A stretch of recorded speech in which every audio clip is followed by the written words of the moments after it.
అయితే ఒక number plate two wheeler అయితే కస్టమర్ వచ్చి అడుగుతా ఉన్నాడు, ఇది గింత రేటా, ఇది గంత రేటా అని. అంటే ఇవాళ రేపు రెంట్లన్నీ పెరిగిపోయినాయి. ఒక్కొక్క షట్టర్ వచ్చేసి 10,000 రూపాయలు అయిపోయింది. మళ్ళా గవర్నమెంట్ కూడా ఒక నంబర్ ప్లేట్ ఇస్తుంది. దానికి తోడు ఇది ఏమైపోయిందంటే మొత్తం ఇటు రెంట్లు వెళ్ళక, నిత్యావసర పెట్రోల్ వెళ్ళక, ఇట్లా అతలాకుతలం అయిపోయే రోజులు వచ్చినాయి. ఒక డాక్టర్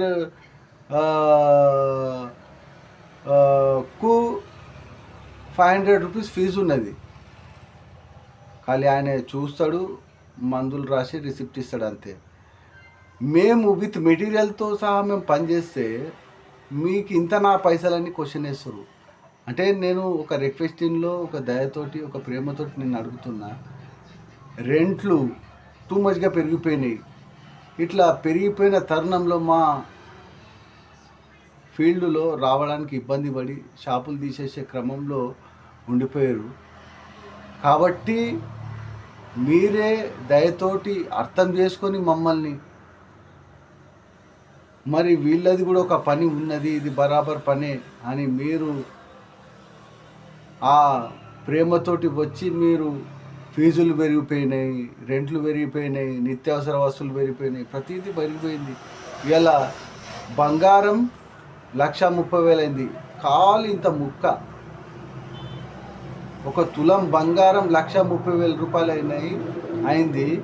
నేను నంబర్ ప్లేట్కు ఫ్రంట్ 600 అని చెప్పిన, టూ వీలర్ బ్యాక్ 800 అని చెప్పిన. అయినా కూడా వాళ్ళు అన్న ఇంతనా అని అంటున్నారు.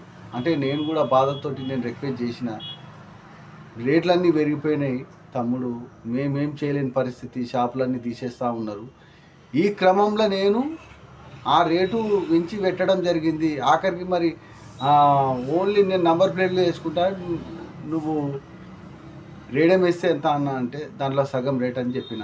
రెండు కలిపి 1,400 అవుతుంది, దాంట్లో సగం రేటు 700 అని చెప్పిన. అయితే అయినా కూడా కస్టమర్ వెళ్ళిపోయాడు, అన్న నేను మళ్ళీ వస్తా అని. వెళ్ళిపోతే నాకు ఏమనిపించింది అంటే, మా ఫీల్డ్కి కూడా మీరు దయతోటి అర్థం చేసుకోండి. ఇలా 1,00,000 రూపాయలు ఫీజు ఉంది ఇంటర్నేషనల్ స్కూల్లో. ఒక రేడియం షాప్ పెట్టి ఒక రేడియం మీద బతకాలంటే ఇలాంటి సిచ్యువేషన్లు వచ్చి పొద్దంతా రాత్రంతా ఏ గిరాకు అంటే అర్థం చేసుకోక రాలేని పరిస్థితులు ఉంటాయి. ఈ ఫీల్డ్లోకి ఎవరు రావాలి, ఎవరు ఎంకరేజ్మెంట్ ఉంటుంది, ఎట్లా ఈ ఫీల్డ్లో కొనసాగిస్తారు వీళ్ళంతా. సో దయచేసి అర్థం చేసుకొని, మేమేం ఎక్కువేం చెప్తలేము, మాకేం ఎక్కువ డబ్బులు అవసరం కూడా లేదు. నిత్యావసర ఖర్చులు వెళ్ళి, నిత్య పెట్రోల్ కానీ ఏదైతే ఫీజులు కట్టే తరుణంలో అవి మామూలు ఖర్చులు వెళ్ళిపోతే చాలని మేము అనుకొని, మేము ఇలా నేను రిక్వెస్ట్ చేస్తున్నా. సో మీరు దయతోటి మమ్మల్ని ఆశీర్వదించి మా యొక్క వినతిని మీరు అర్థం చేసుకొని, మీరు కస్టమర్ రూపంలో భగవంతుల లెక్క మేము ప్రార్థిస్తున్నాం, మేము అనుకుంటున్నాం.